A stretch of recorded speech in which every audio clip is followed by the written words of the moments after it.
Hey y'all, Dr. Campbell here. So this is going to double as the instructions for your essay, or at least to get you through week 2. I'll have another one discussing the sources that we're looking for and the essay. I'll briefly touch on the sources, though, I should say right now.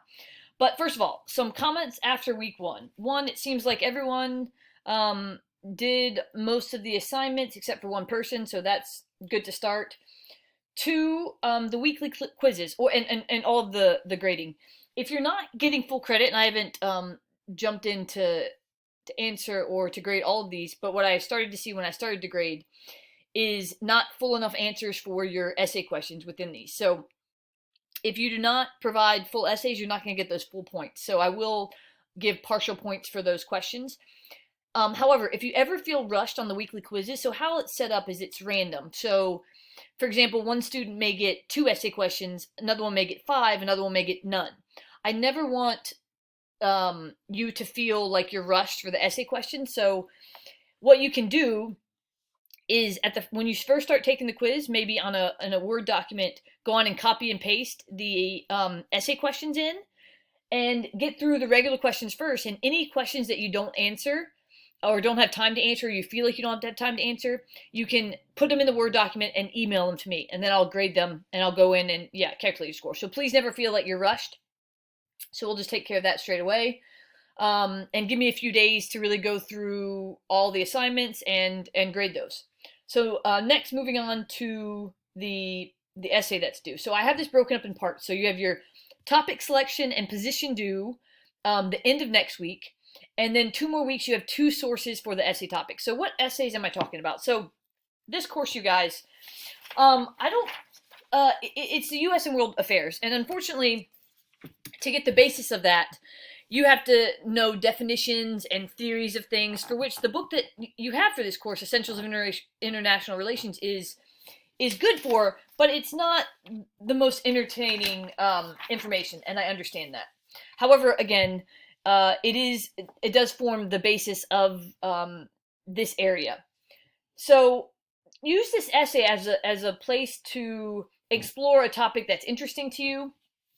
So the topic, this is worth 30% of your grade. So this can make or break you. So definitely do not put this off to the last minute. I've tried to break it up for you, so to keep you moving, making progress towards this.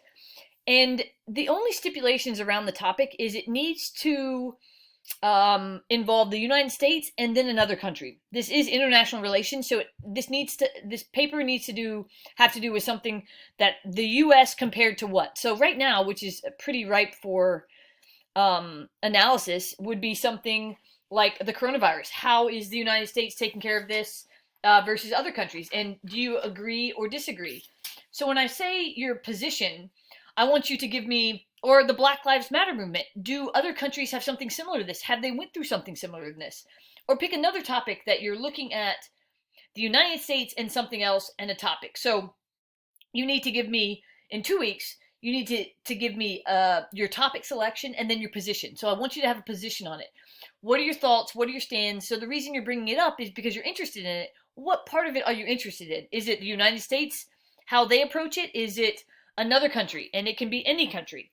So, and then also just a couple words on the sources for the essay topic.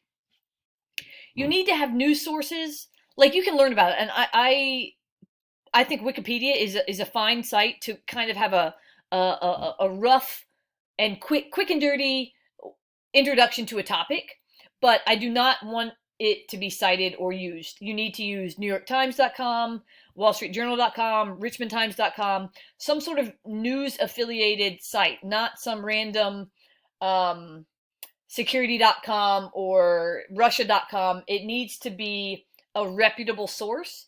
And this is where I give you the opportunity to turn in that source, and then I can tell you if it's not reputable or it is reputable. And you're going to need, for your final, to get those, it's 30% of your grade, you're going to need to have 2 solid, reputable sources. So there's step 1 and a little bit on step 2. And again, as we're going through this, I will, as you turn in your topic selection and position, I will make comments, give it back to you, and that sort of thing. Okay, guys, well, again, grading will take a couple days. Please let me know if you have any questions or comments. And I hope you guys are enjoying this course so far. Okay, bye-bye.